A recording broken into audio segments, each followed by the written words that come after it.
அஸ்ஸலாமு அலைக்கும். Hi friends, எல்லோரும் எப்படி இருக்கீங்க? இன்றைக்கி நம்மளுக்கு எல்லாத்துக்கும் பிடிச்ச சூப்பரான ரெசிபி பார்க்கலாமா? எம்டி குருமா எப்படி செய்யுதுன்னு பார்த்துடலாம் வாங்க. இது செய்யறதுக்கு ரொம்ப கம்மியான இன்க்ரீடியன்ட்ஸ் தான் தேவைப்படும். ரொம்ப குயிக்காகவும் செஞ்சிடலாம். நான் 3 வெங்காயம், 2 தக்காளி, அப்புறம் தேவையான பச்சை மிளகா, கருவேப்பிலை, கொத்தமல்லி, புதினா எல்லாம் கட் பண்ணி எடுத்து வச்சுருக்கேன். இப்போ குயிக்காக குக்கர் அடுப்பில் வச்சு, குக்கரோ இல்லை ஏதாவது கடாய் எது வேணாலும் நீங்கள் யூஸ் பண்ணிக்கலாம். நான் குக்கர் வச்சுருக்கேன். அதில் 4 டேபிள் ஸ்பூன் ஆயில் ஊற்றிக்கோங்க. ஆயில் நல்லா சூடானதுக்கப்புறம் சோம்பு போட்டுக்கோங்க. நான் அப்போ அதை போட மறந்துட்டேன், அதனால் அப்புறமா சேர்த்துக்கிட்டேன். சோம்பு நல்லா எண்ணெயில் பொரிஞ்சதுக்கப்புறம் வெங்காயம் நம்ம ஸ்லைஸ் பண்ணி கட் பண்ணி வச்சுருக்கோம்ல, அதை போட்டுக்கோங்க. வெங்காயம் வந்து நம்மளுக்கு எவ்வளோ குருமா தேவையோ அந்த மாதிரி நம்ம அட்ஜஸ்ட் பண்ணிக்கலாம். அது கூடவே உப்பு போட்டுக்கிட்டே நல்லா சீக்கிரம் வெந்துட்டோன்னு மூடி போட்டு குக் பண்ணிக்கோங்க. சீக்கிரமாக வெந்துடும். இல்லாட்டி இந்த வெங்காயம் வணங்குறதுக்கே ரொம்ப டைம் ஆகும். ஆனால் வெங்காயம் நல்லா வணங்கணும், அப்போ தான் டேஸ்ட் நல்லாயிருக்கும். இல்லாட்டி இனிப்பாயிரும். வெங்காயம் ஓரளவு நல்லா வணங்கினதுக்கப்புறம் இப்போ நம்ம இஞ்சி பூண்டு பேஸ்ட் போட்டுக்கலாம்.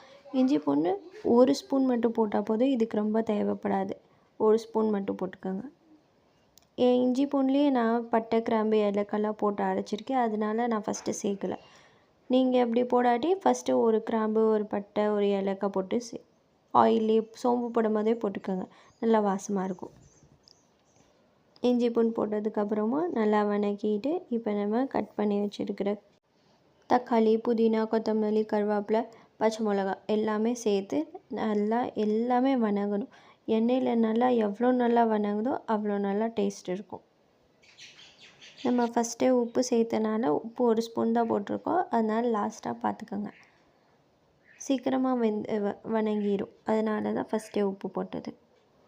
இப்போ நான் அடுப்பை சிம்மில் வச்சு மூடி போட்டுட்டேன், நல்லா வேகட்டும்னு. அதுக்குள்ளே அது நல்லா வேகிறதுக்குள்ளே நம்ம இங்கே ஒரு பேஸ்ட் ரெடி பண்ணிக்கலாம். அரை மூடி தேங்காய் எடுத்துருக்கேன், ஃப்ரெஷ்ஷான தேங்காய். கூடவே ஒரு 10 முந்திரி, அப்புறம் 1 ஸ்பூன் கசகசா, சோம்பு கூட போட்டுக்கலாம் கொஞ்சோண்டு, 1 ஸ்பூன். இப்போ இது எல்லாத்தையும் ஒரு நல்ல ஃபைன் பேஸ்ட்டாக அரைச்சிக்கணும். அப்படி நம்மளோட இதை பார்த்துக்கலாம். இது நல்லா வெந்துருச்சு, வணங்கிடுச்சு. இப்போ நம்மளோட மசாலா இன்க்ரீடியன்ட்ஸ்லாம் போட்டுக்கலாம். மஞ்சத்தூள், மிளகாத்தூள், அப்புறம் மல்லித்தூள். உங்கள்கிட்ட சிக்கன் மசாலா பவுடர் இருந்துச்சுன்னா சேர்த்துக்கோங்க. என்கிட்ட இருந்துச்சு, அதனால நான் சேர்த்துக்கிட்டேன். இதோட டேஸ்ட்டும் நல்லாயிருக்கும். கண்டிப்பாக ட்ரஸ்ட் மீ ஃப்ரெண்ட்ஸ், இது ஹோட்டலில் வாங்கி சாப்பிட்ற டேஸ்ட்லேயே தான் இருக்கும். நல்லா சூப்பராக இருக்கும். நீங்கள் ஒரு தடவை செஞ்சீங்கன்னா கண்டிப்பாக திருப்பி திருப்பி செய்வீங்க. மசாலா எல்லாம் போட்டதுக்கப்புறம் நல்லா கருகாமல் ஒரு வணக்கிடணும். எல்லா மசாலாவும் நல்லா பச்சை ஸ்மெல் போடுற மாதிரி. இப்போது ஒரு மெயின் இன்க்ரீடியன்ட், இந்த ஹோட்டல் ஸ்டைல் சால்னா டேஸ்ட் வர்றதுக்கு மெயினான இன்க்ரீடியன்ட் கடலமாவு. ஒரு 2 டேபிள் ஸ்பூன் கடலமாவு எடுத்திருக்கேன். அதை நல்லா தண்ணியில் கரைச்சிக்கிட்டேன். நல்லா இந்த மாதிரி லம்ஸ் இல்லாமல் கரைச்சிக்கணும். ஒரு கொஞ்சம் கூட கட்டியாக இருக்கக்கூடாது, அப்புறம் அது கட்டி மாதிரியே இருந்தும். இது ரெண்டையும் இப்போ நம்ம தேவையான அளவு தண்ணி ஊற்றிக்கணும். தண்ணி ஊற்றி நல்லா கொதித்ததுக்கப்புறம் இந்த கடலமாவு ஊற்றிடணும். கடலமாவு ஊற்றி நல்லா கிண்டி விட்ருங்க. ஏன்னா அப்புறம் கட்டியாகி கீழே அடி பிடிக்க ஆரம்பிச்சிடும் கடலமாவு ஊற்றிருக்கனால.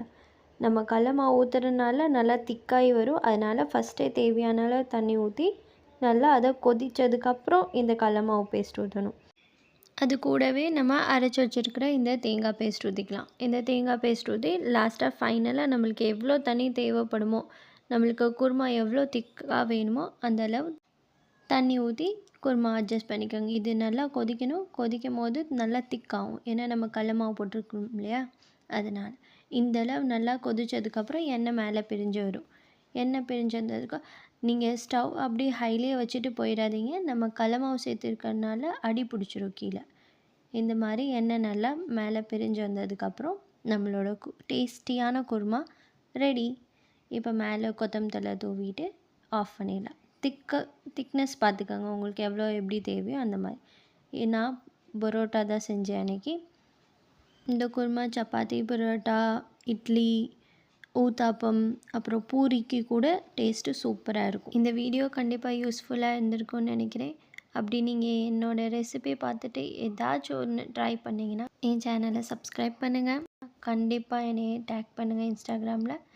அப்புறம் யூடியூப்பில் கமெண்ட் பண்ணுங்கள். கமெண்ட் பண்ணிங்கன்னா இன்னொருத்தவங்களுக்கும் யூஸ்ஃபுல்லாக இருக்கும், எனக்கும் ரொம்ப ஹாப்பியாக இருக்கும். இதே மாதிரி நெக்ஸ்ட் வீடியோவில் பார்க்குறேன். தேங்க்ஸ் ஃபார் வாட்சிங். பாய்.